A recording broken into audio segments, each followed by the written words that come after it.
E sobre esses áudios com teor golpista, nós conversamos agora com Jorge Folena, advogado, doutor em ciência política e integrante do IAB, Instituto dos Advogados Brasileiros. Doutor, o que os áudios enviados pelo general Mário Fernandes escancaram sobre a instituição Forças Armadas Brasileiras? Boa noite. Boa noite, Gi. Olha, é uma satisfação estar com você. Olha, como você colocou, os militares, mais uma vez, estão na frente, né? À frente de uma tentativa de golpe muito grave, porque, na verdade, o fato em si do que aconteceu no 8 de janeiro foi gravíssimo. Só que agora nós estamos diante de uma conspiração que, inclusive, levava à morte, né, da chapa vencedora, Lula-Alckmin, ou seja, era um atentado direto à soberania popular, né, o desprezo por parte de militares, né, com relação à vontade do povo. Então, mais uma vez, infelizmente, na história do Brasil, é toda registrada, né, por ações golpistas dos militares. E que esses áudios vêm revelar é exatamente isso, quer dizer, que os militares sempre estão participando de ações contra a democracia, contra o Estado de Direito e contra a vontade do povo. Então, isso é muito grave, tudo que tem sido revelado até agora. É um ponto que eu queria destacar, Gi, com relação a essa questão dos militares, né, que há uma tentativa por parte de alguns setores militar, se desvincular a instituição da ação de militares que participaram dessa conspiração. Mas não é bem assim, né? Nós vimos aí pela própria entrevista, né, que no dia, só lembrar um fato importante, houve uma nota dos comandantes do Exército, da Aeronáutica e da Marinha do governo de Bolsonaro no dia 11 de novembro, em que eles se colocavam na defesa, de certa forma, daquelas manifestações arruaceiras de fascistas nas portas de quartéis, contra ações, né, que o poder público estava tentando tomar, as autoridades, com relação àqueles atos.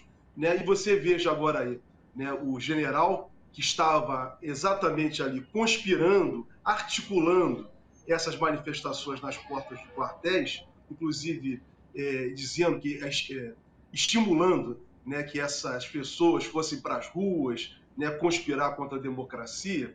Veja, alto comando não, os três comandantes militares, no dia 11 de novembro, fizeram uma nota, né, em favor dessas arruaças, ou seja, defendendo a liberdade de expressão dessas pessoas. Ou seja, não dá para desvincular a ação, né, da instituição militar com os golpes, porque isso fica cada vez mais claro. Se não participaram diretamente, consentiram que isso acontecesse.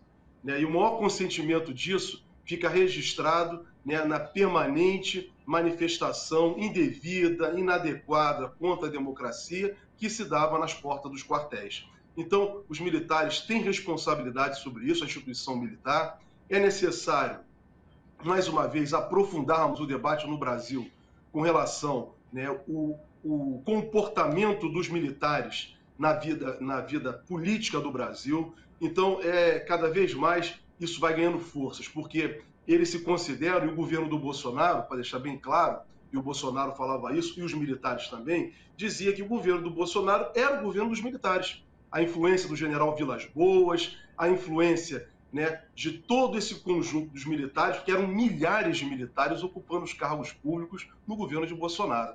Então, o governo do Bolsonaro foi também, né, significativamente o governo dos militares. Daí a necessidade, a vontade desses militares de continuar à frente, mesmo perdendo a eleição, mesmo desrespeitando a vontade da maioria do povo brasileiro. Agora, com tudo isso que você traz, o país hoje, ele precisa ser libertado de uma tutela militar? Perfeitamente. Precisa, esse debate tem que se ampliar.